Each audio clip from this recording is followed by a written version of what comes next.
Hello everybody. Today we are going to discuss thyroid drugs. Now it is hypo and hypothyroidism which we are discussing, and its scope in homeopathy. Now I will not be discussing about the scope in homeopathy everything in detail, but I can definitely say is thyroid abnormalities should be dealt with constitutional medicine where you have proper indications of a particular drug. But these drugs what I am discussing have greater spear in thyroid gland. Now you can think of spongia. The first drug I'm discussing today is spongia. Now this could be considered as therapeutics for thyroid diseases, right? Now spongia has swelling and induration of the glands, very normal. Every thyroid and hypothyroidism is commonly having goiter. Even the hypothyroidism has toxic goiter. Not discussing into the depth of the pathology right now, but spongia spear is present in thyroid. Why? Because it has many elements in it, because it's created. You take sponge and then you roast it to prepare that remedy, right? And then it has a lot of iodine elements because it is taken from the sea water. So that is why it is having more spear on the thyroid gland. So it can be remembered like that. Also, it is indicated in blue-eyed fair people with thin hair, or like brunettes, yellow hair. That is what brunettes is. So I think that is how you can discuss the spongia. And one important thing you shouldn't forget about spongia as a drug is it has a spear on thyroid, throat, also associated with heart complaints, where you have palpitations and suffocations, especially in the night, also associated with heart complaints. So the suffocations are not only with the swelling of the throat and thyroid affections or goiter, it is again heart affections as well. So aggravation is again by midnight affections, because midnight aggravation is present of suffocations. Amelioration is by lying head low, right? And there is obviously a dryness of mucous membranes of tongue, pharynx, larynx, trachea. That is again present in spongia. And we've also discussed about scrofulous affections that are present in spongia. A cough, it is not cough of spongia is already discussed in the cough remedies, where there is no productive cough, it is only dry cough. Now coming to bromium. Bromium is another important remedy for thyroid affections. Now this is tendency for spasmodic effects. There is suffocation while swallowing or aggravation swallowing, and sensation of smoke present in the air passages. That is another important aspect of bromium. Again, you have seasickness, aggravation, and then you have this is opposite of seasickness. Bromium is opposite of seasickness, where the better at sea.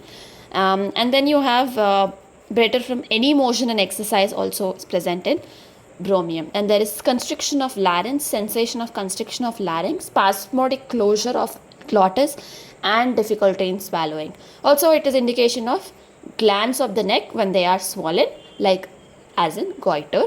And encysted tumors also indicated in benign tumors of thyroid. Provided other all symptoms are, they're indicating of bromium, you can definitely think of bromium, right, for thyroid complaints. And I think it is clear. The difference between spongia and bromium are also clear. Both of them.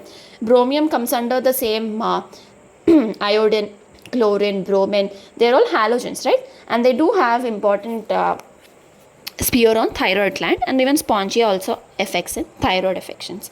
Now coming to the most important remedy, most thought of remedy in thyroid apart from spongia and bromium is natmur, right? Natrum muriaticum has emaciation over the neck, and they are in general emaciated as well, even though eating well. And they are extremely hot patients and craving for the salt. Now you think this is all indicating as a hyperthyroidism pathology, right? And you have palpitations, heart affections, sweating, greasy face. Now these are all a classical picture of natmur as well as hyperthyroidism. You have dropsies, emaciations, and hyperthyroidisms, and stiff neck present in natmur. And natmur can also be thought in nutritive changes or affections, and you have constipation in natmur as well, right? Crumbling at the level of the rectum, which is present in all muriaticums as such. So even natromur also has those symptoms. There is stiffness, there is throat and neck emaciations, there is scabs in axilla, painful soreness of cervical glands, even scrofulous affections also present, and amelioration from lying down, aggravation from eating, like paralytic weaknesses are also present in natmur. Aggravation from warmth, because it's a hot patient, and amelioration by open air, and also worse from noise, music, warm affections, and lying down about 10 a.m. 10 a.m. affections are also present in NATMUR. So NATMUR is also clear, it is indicative of hyperthyroidism, right? Even hypothyroidism can be indicated, but usually you don't have this extreme sensitivity to warmth or sweating present in hypothyroidism. Hypothyroidism patient pathology is very clear, where you have sensitivity to cold, and they try to gain, or like tendency to gain weight is there. It is exact opposite of NATMUR. Now coming to lycopus. Now people usually forget this remedy, or it is not understood very well, but it is a very small remedy, can be thought as therapeutic remedy as well. It is basically a heart remedy, more indications towards the heart, but its spear in the throat and cough affections are similar to dulcamara, where you have aggravation from damp feather in lycopus, okay, virginicus. It is having pain which is shifting from one part to other, and you should think of this remedy in exophthalmic goiter, right? Quite a good picture of exophthalmic goiter is present in lycopus with heart affections, similar to spongia, where there is a lot of suffocation in spongia, where there is swollen glands present in spongia. That is not present in lycopus, but you do have shifting pains, shift from heart to eyes, pains that shift from heart to eyes, from head to heart, from heart to left wrist and right calf, and back to wrist and heart. So it's almost wandering from whole, like from heart to eyes to body, everywhere, like wrist and calves and everywhere. So that's a wandering pains or shifting pains present in lycopus virginicus. And coming to thyroidinum. Now thyroidinum has an interesting picture. It is a nosode, right?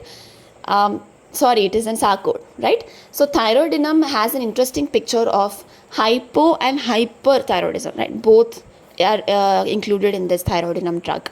So it produces emaciation, produces anemia. At the same time, there is sweating, there is heart rate that has increased, and exophthalmos tendencies are present, dilatation of pupils. So it is also indicative, or it can act in myxedemas and cretinisms as well. So you have swelling of the glands of the neck. So it's basically every possible pathology of thyroid are included under thyroidinum drug. So again, you have fatigueness, weak pulse. At the same time, heart rate is increased, how powerful diuretic affections are present. At the same time, you have myxedematous patients, loss of consciousness, there is fainting attacks. So there is everything. So according to me, thyroidinum is a thyroid remedy. There you have hyper and hypo indications. It could be very well thought, could be given in 3x and 6x. Provided, and it can be it could actually make a real help for thyroid conditions, right? And then you also have mental aberrations with thyroid complaints as an indication for for thyroidinum drug in case of hypo and hyperthyroidism. Now coming to iodum. Iodum is a drug, again a very very important drug, right? We usually think thyroid is equals to deficiency of iodine. So iodum is a halogen. So it is a mineral drug, again halogen drug, and it is given like no remedy has more powerful and specific action upon its gland as much as this drug has. So this drug, pathology everywhere is a hypertrophy of thyroid. Every gland is hypertrophied except breast glands. In iodine that is given, every gland is hypertrophied except the breast glands. It is a very important drug for goiter. Again, there is swelling and elongation of uvula, there is suffocations, there is increased secretion of saliva and difficulty in swallowing, and then this patient will never gain weight.